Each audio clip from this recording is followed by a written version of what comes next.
నూతన కార్యక్రమాలు ప్రారంభిస్తారు. చిన్నటి స్నేహితుల నుంచి ఆహ్వానాలు కూడా అందుకుంటారు. కాంట్రాక్ట్ రంగం వారికి కొత్త కాంట్రాక్టులు లభిస్తాయి.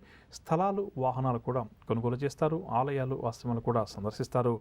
వ్యాపార వర్గాల వారికి వ్యాపారాలు లాభాల దిశగా ముందుకు సాగుతాయి. ఉద్యోగ వర్గాల వారికి ఉద్యోగాల్లో ఉన్నత హోదాలు లభిస్తాయి. రాజకీయ నేతలకు పదవి యోగ సూచనలు. సినీ, టీవీ కళాకారులు కూడా ఈరోజు నూతన ఉత్సాహంతో గడుపుతారు. విద్యార్థులు కూడా నూతన అవకాశాలు దక్కడం వల్ల ఆనందంగా గడుపుతారు. మహిళలకు ఆస్తి వివాదాలు ఏవైతే ఉన్నాయో అవి తీరుతాయి. షేర్ల క్రయ విక్రయాలు లాభిస్తాయి. తులారాశి వారికి ఇవాళ కలిసి వచ్చే రంగు ఎరుపు రంగు మరియు కాఫీ రంగు. పరిహారాల విషయానికి వస్తే తులారాశి ప్రతి ఒక్కరూ కూడా హనుమాన్ చాలీస పఠించడం చాలా మంచిది. తదుపరి వృశ్చిక రాశి. వృశ్చిక రాశి వారికి పనుల్లో జాప్యం అధికంగా ఉంటుంది. ఆర్థిక పరిస్థితి కూడా ఈరోజు వీరికి అంతంత మాత్రంగా ఉంటుంది. సన్నిహితులతోటి విభేదాలు మరింత అధికమవుతాయి.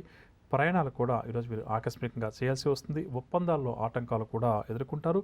ఆరోగ్య, కుటుంబ సమస్యలు కూడా ఈ రాశి వారికి అధికమవుతాయి. భూ సంబంధిత వివాదాలు కూడా నెలకొనే అవకాశం అధికంగా ఉంది కాబట్టి వృశ్చిక రాశి వారు ఈ విషయం పట్ల జాగ్రత్త వహించాలి. వ్యాపార వర్గాల వారికి వ్యాపారాలు క్రమేపీ మందగిస్తాయి. ఉద్యోగ వర్గాల వారికి కోరుకున్నటువంటి మార్పులు, చేర్పులు, పారిశ్రామికవేత్తల అంచనాలన్నీ కూడా తప్పుతాయి. సినీ, టీవీ కళాకారులకు లేనిపోని చికాకులు, సమస్యలు ఎదురవుతాయి. విద్యార్థులకు కూడా ఒత్తిడులు మరింత అధికమవుతాయి. మహిళలకు కుటుంబ సభ్యులతోటి తగాదాలు ఏర్పడే అవకాశం అధికంగా ఉంది. షేర్ల క్రయ విక్రయాలు మందగిస్తాయి. వృశ్చిక రాశి వారికి ఇవాళ కలిసి వచ్చే రంగు నీలం రంగు మరియు ఆకుపచ్చ రంగు. పరిహారాల విషయానికి వస్తే వృశ్చిక రాశి వారు ప్రతి ఒక్కరు కూడా శ్రీ దత్తాత్రేయ స్వామి వారిని పూజించడం చాలా మంచిది. తదుపరి ధనురాశి. ధనురాశి వారు అకస్మాత్తుగా రుణాలు చేయాల్సిన పరిస్థితులు ఎదురవుతాయి. విలువైన వస్తువుల విషయంలో కూడా ఈరోజు ఈ రాశి వారు జాగ్రత్త వహించాలి. ఆరోగ్య భంగం, చికాకులు కూడా అధికమవుతాయి. ప్రయాణాలు కూడా ధనురాశి వారు ఆకస్మికంగా చేయాల్సి వస్తుంది. ఒప్పందాలు కొన్నింటిని రద్దు కూడా చేసుకుంటారు. ప్రత్యర్థులు కూడా కొన్ని గట్టి సమస్యలు సృష్టించవచ్చు. వ్యాపార వర్గాల వారికి వ్యాపారంలో పెట్టుబడులు చేతికందవు. ఉద్యోగ వర్గాల వారికి ఉద్యోగాల్లో ఆకస్మిక బదిలీలు. సినీ, టీవీ కళాకారులకు ఒత్తిడులు అధికమవుతాయి. విద్యార్థులు కూడా అనుకున్నటువంటి లక్ష్యాల్లో వెనుకబడతారు. మహిళలకు కుటుంబ చికాకులు అధికమవుతాయి. షేర్ల క్రయ విక్రయాలు సామాన్యంగా సాగుతాయి. ధనురాశి వారికి ఇవాళ కలిసి వచ్చే రంగు తెలుపు రంగు మరియు కాఫీ రంగు. పరిహారాల విషయానికి వస్తే ధనురాశి వారు ప్రతి ఒక్కరూ కూడా సుబ్రహ్మణ్యాష్టకాన్ని పఠించడం చాలా మంచిది. తదుపరి మకర రాశి.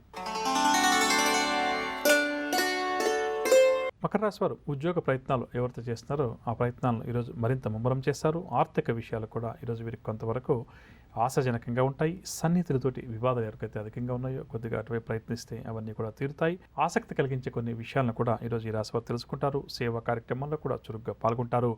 వ్యాపార వర్గాల వారు వ్యాపారంలో ముందడుగు వేస్తారు. ఉద్యోగ వర్గాల వారు పదోన్నతులకు సంబంధించిన సమాచారాన్ని అందుకుంటారు. పారిశ్రామికవేత్తలకు కూడా ఈరోజు చక్కగా యోగిస్తుంది. సినీ కళాకారులకు ఊహించినటువంటి అవకాశాలు కొన్ని దక్కుతాయి. విద్యార్థులకు గౌరవ పురస్కారాలు.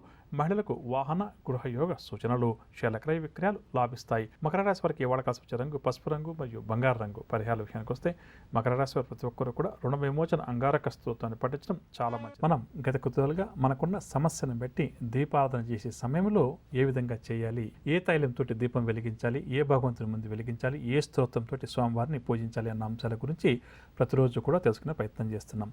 ఎందుకంటే మన కోరికలు ఏవైతే ఉన్నాయో అంటే సర్వసాధారణమైనటువంటి కోరికలు అని చెప్పవచ్చు. వివాహం కావాలని చెప్పి కోరుకోవడం, మంచి ఉద్యోగం రావాలని చెప్పి కోరుకోవడం, ఒక గృహం ఏర్పడాలని చెప్పి కోరుకోవడం, వాహన యోగం కావాలని చెప్పి కోరుకోవడం, సంతానం కలగాలని చెప్పి కోరుకోవడం. ఈ విధంగా ఇవన్నీ కూడా ఏంటంటే మానవ జన్మలో జన్మించిన మనందరం కూడా కోరుకునేటటువంటి అంశాలు సాధారణ కోరికలుగా చెప్పవచ్చు. కానీ మన మనసులో ఎప్పుడైతే చెడు ఆలోచనలు అధికంగా ఉంటాయో భగవంతుని పూజ చేసే సమయంలో కూడా భగవంతుని కూడా చెడు కోరికలు తీర్చమని చెప్పి ఎప్పుడైతే మనం కోరుకునే ప్రయత్నం చేస్తామో అప్పుడు ఆ కోరికలు ఎట్టి పరిస్థితుల్లో కూడా సిద్ధించమని చెప్పవచ్చు. అంటే ఏంటి, నేను బాగుండాలి, నాకు మంచి ఉద్యోగం రావాలి, నాకు ప్రమోషన్ రావాలి, నాకు మంచి సంతానం కలగాలి, నా కుటుంబం బాగుండాలి అని చెప్పి కోరుకోవడం అందరికీ కూడా మంచిదిగా చెప్పవచ్చు. కానీ ఎదుటి వ్యక్తి బాగుండకూడదు, అతను నాశనం అయిపోవాలి, నా శత్రువు ఎవరైతే ఉన్నాడో అతను జీవించ ఉండకూడదు అని ఈ విధంగా ఎప్పుడైతే ఎదుటి వ్యక్తుల యొక్క చెడును కోరుకుంటూ మనం భగవంతుని పూజిస్తామో, లేదా మరొకలా చెప్పాలంటే భగవంతుని పూజించేటప్పుడు మాత్రం నా కోరికలన్నీ తీరాల స్వామి అని చెప్పి అనుకుని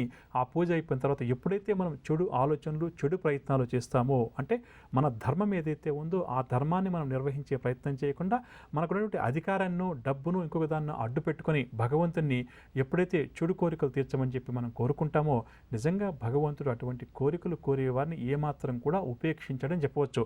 అతని పట్ల మనకు ఎంత గట్టి నమ్మకమన్నా ఉండవచ్చు, భగవంతుని పూజ చాలా నిష్ఠగా కూడా మనం చేయవచ్చు, సకల వేదాలు కూడా మనకు మనకు తెలిసి ఉండవచ్చుగాక, కానీ మనం కోరేది ఏదైతే ఎదుటి వ్యక్తికి హాని కలిగిస్తుంది అని చెప్పి అనిపిస్తుందో అప్పుడు కానీ, లేదా మనం ఎప్పుడూ కూడా చెడు ప్రయత్నాలు చేస్తుంటాం, చెడు ఆలోచనలు చేస్తుంటాం, నా కోరికలు తీర్చు స్వామి అని చెప్పి ఎప్పుడైతే కోరుకుంటామో అప్పుడు భగవంతుడి ఆశీస్సులు మనకు లభించవు.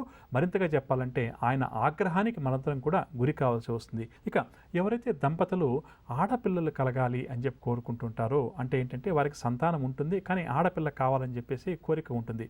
ఈ విధంగా ఆడ సంతానం కలగాలి, ఆరోగ్యవంతమైనటువంటి ఆడ సంతానం కలగాలి అని చెప్పి కోరుకునేటటువంటి దంపతులు ఎవరైతే ఉన్నారో వారు ప్రధానంగా అమ్మవారి ముందు, ప్రధానంగా దుర్గా అమ్మవారి ముందు ఆవు నెత్తితోటి ప్రతినిత్యం దీపార్థన చేస్తూ దుర్గా సప్తసతి శ్లోకాన్ని పారాయణ చేయాలి. అంటే ప్రతిరోజు కూడా దుర్గా సప్తసతి స్తోత్రం ఏదైతే ఉందో దాన్ని పారాయణ చేస్తూ అమ్మవారి ముందు ఆవు నెత్తితోటి దీపార్థన చేయాలి. ఈ విధంగా చేస్తే తప్పకుండా కూడా వారి కోరిక ఏదైతే ఉందో కోరిక కలుగుతుంది. సాక్షాత్తు అమ్మవారే వారి ఇంట జన్మిస్తారు.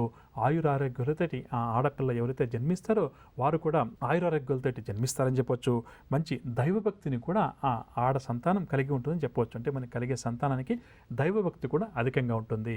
కాబట్టి ఆడపిల్లలు కావాలి అని చెప్పి ఎవరైతే దంపతులు అనుకుంటున్నారో అటువంటి వారు కూడా ఈ పరిహారాన్ని పాటించడం చాలా మంచిదని చెప్పవచ్చు. ఇక అదేవిధంగా వైద్య పరీక్షలు చేయించుకున్నప్పుడు వైద్యులు కొన్ని సందర్భాల్లో దంపతులకు చెప్తుంటారు, మీకు సంతానం కలిగే అవకాశాలు దాదాపు లేవండి, కానీ కొంతవరకు మనకు ట్రీట్మెంట్స్ ఉన్నాయి కాబట్టి వాటిని పాటించే ప్రయత్నం చేస్తామంటే ట్రీట్మెంట్స్ తీసుకునే ప్రయత్నం చేయండి.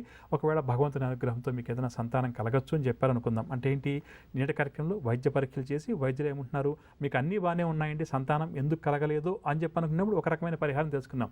ఈరోజు కార్యక్రమంలో అంటే వైద్య పరీక్షలు చేసిన తర్వాత వైద్యులు దంపతుల్లో ఏదైనా లోటు ఉందండి అంటే మీకు సంతానం కలగడం కష్టమవుతుందండి, మీకు శరీరాలు అందుకు సిద్ధంగా లేవు అని చెప్పినప్పుడు మనకు కలిగేటువంటి బాధ వర్ణాతీతం అని కూడా చెప్పవచ్చు. అలా ఆ విధంగా మనకు ఉన్నప్పుడు ఏంటి, మన ఆరోగ్య సమస్య మనకి ఏదైతే ఉందో సంతానం కలగకుండా ఏవైతే అడ్డుపడుతున్నాయో అటువంటివి తొలగిపోవాలని చెప్పి ఎవరైతే కోరుకుంటారో అటువంటి వారు సాక్షాత్తు షష్ఠీ అమ్మవారిని పూజించాలి. షష్ఠీ దేవత అని చెప్పి అంటుంటాం. ఆ అమ్మవారిని పూజిస్తూ అమ్మవారి ముందు ఆవు నెత్తితోటి దీపాలు వెలిగిస్తుంటే క్రమం తప్పకుండా కూడా సంతానం కలిగే అవకాశాలు మెరుగుపడతాయని చెప్పొచ్చు. అంటే శ్రీ షష్ఠీ దేవత యొక్క ఆరాధన చేయాలి. అమ్మవారి ముందు ప్రధానంగా ఆవు నెత్తితోటి దీపం పెడుతూ అమ్మవారి యొక్క స్తోత్రాన్ని పఠిస్తూ ఏదైతే అనారోగ్య సమస్య అంటూ ఉంటుంది, దానివల్ల సంతాన అర్హత లేదో ఆ సమస్య ఏదైతే ఉందో తొలగిపోవాలి, మాకు మంచి సంతానం కలగాలి అని చెప్పి షష్ఠీ దేవతను మనం కోరుకుంటే ఆ అమ్మవారు తప్పకుండా కూడా అనుగ్రహిస్తారు. కానీ ఇటువంటి దీర్ఘకాలిక సమస్యలు ఏదన్నా ఉన్నప్పుడు, పెద్ద పెద్ద సమస్యలు ఉన్నప్పుడు మనకు ప్రధానంగా కొంత ఓర్పు సమయం కావాలి. ఎందుకంటే అనుకున్న వెంటనే తీరే కోరికలు చిన్న చిన్న కోరికలు, కొంత కష్టసాధ్యమైన పనులు ఏవైతే ఉన్నాయో అవి తీరాలంటే మనందరికీ కూడా ఓర్పు కావాలి. ఇక్కడ రెండు విషయాలు ప్రధానంగా ఏంటంటే మన పట్ల మనకు నమ్మకం ఉండాలి, అదేవిధంగా భగవంతుని పట్ల కూడా మనకు పూర్తిగా నమ్మకం ఉండాలి. ఈ రెండు లేకుండా మనం ఎప్పుడైతే ప్రవర్తిస్తామో, ఎప్పుడైతే జీవితాన్ని గడిపే ప్రయత్నం చేస్తామో అప్పుడేమవుతుందంటే జీవితంలో అపజయాల శాతం కూడా అధికంగా ఉంటుంది. అంతే ఎందుకు చెప్తుందంటే చాలామంది చెప్తుంటారు, ఒక సంవత్సర కాలం పాటు ఈ పూజ చేశామండి, ఆ పరిహారం చేశామండి, అయినా సరే మాకు ఉద్యోగం రాలేదు, మాకు ఆరోగ్యం మెరుగుపడలేదని చెప్పేసి సమస్య పెద్దగా ఉన్నప్పుడు వైద్యులు కూడా ఒక మాసం వాడాల్సినటువంటి మెడిసిన్స్ ఏవైతే ఉన్నాయో దాన్ని సంవత్సర కాలం పాటు కూడా వాడమని చెప్తుంటారు. ఎందుకు చెప్తా అంటే సమస్య తీవ్రత ఎక్కువగా ఉంది, ఆ సమస్య ఒక రోజులో తీరదు కాబట్టి క్రమేపీ ఆ సమస్య తగ్గుతుంది. అదేవిధంగా కొంతమంది కొన్ని రోగాలు మనం బారిన పడినప్పుడు అంటే జీవితాంతం కూడా అటువంటి మెడిసిన్స్ని వాడాల్సి వస్తుంది. ఇక్కడ మందులు వాడకం అన్నది ఒక పరిహార క్రియగా వైద్యులు ఏదైతే సూచిస్తారో ఇక్కడ భగవంతుని పూజించడం కూడా అదేవిధంగా ఒక పరిహార క్రియగా మనం పాటించాలి. అంటే ఇక్కడ ఏంటంటే మనం అనుకున్న పనులు జరగనప్పుడు అందరికీ కూడా, మీకు కావచ్చు నాకు కావచ్చు ఎవరికైనా సరే కొంతవరకు నిరాశ వస్తుంది. కొన్ని సందర్భాల్లో మన పట్ల మనకు నమ్మకం పోతుంది, మరికొన్ని సందర్భాల్లో ప్రధానంగా భగవంతుని పట్ల కూడా నమ్మకం మనం కోల్పోతామని చెప్పవచ్చు. ఇది కూడా ఏంటంటే మనకు భగవంతుడు పెట్టే పరీక్షగా భావిస్తూ, స్వామి నేను నీ పాదాలు గట్టిగా పట్టుకుని ఈ విధంగా పూజిస్తున్నాను, నేను అడిగేది ఒక మంచి సంతానాన్ని ఇవ్వమని లేదా ఒక మంచి ఉద్యోగాన్ని ఇవ్వమని చెప్పి, ఎందుకు ఇవ్వవు, నాకు అన్ని అర్హతలు కూడా ఉన్నాయి కదా అని చెప్పి స్వామివారిని ఎప్పుడైతే మనము భక్తిగా కోరుకుంటామో తప్పకుండా కూడా అమ్మవారి అనుగ్రహం లేదా స్వామివారి యొక్క అనుగ్రహం మనకు లభిస్తుంది. కాబట్టి ఇక్కడ ఇందాక చెప్పినట్టుగా సంతానం కలగదు అని చెప్పి వైద్యులు నిర్ధారణ చేశారు. కాబట్టి అంటే సమస్య మనలో బాగా ఎక్కువగా ఉంది. నవగ్రహ సంచారాన్ని అనుసరించి ద్వాదశ రాశుల వారికి ఈ వారం అంతా కూడా ఏ విధంగా ఉంటుంది, 27 నక్షత్రాల వారికి ఈ వారం ఏ విధంగా ఉంటుంది, ఎటువంటి పరిహారాలు ద్వాదశ రాశుల వారు పాటించాలి అన్న అంశంతో పాటుగా శుభకరం అన్న అంశంలో భాగంగా దీపారాధన విశిష్టత అన్న అంశంలో భాగంగా ప్రతినిత్యం ఇంట్లో మనం దీపారాధన ఏ సమయానికి చేయాలి, ఎన్ని ఒత్తులతోటి చేయాలి, ఎటువంటి ఫలితాలు మనకు దీనివల్ల కలుగుతాయి, దీపారాధన చేసే సమయంలో ఎటువంటి జాగ్రత్తలు మనం పాటించాలి అన్న అంశాలు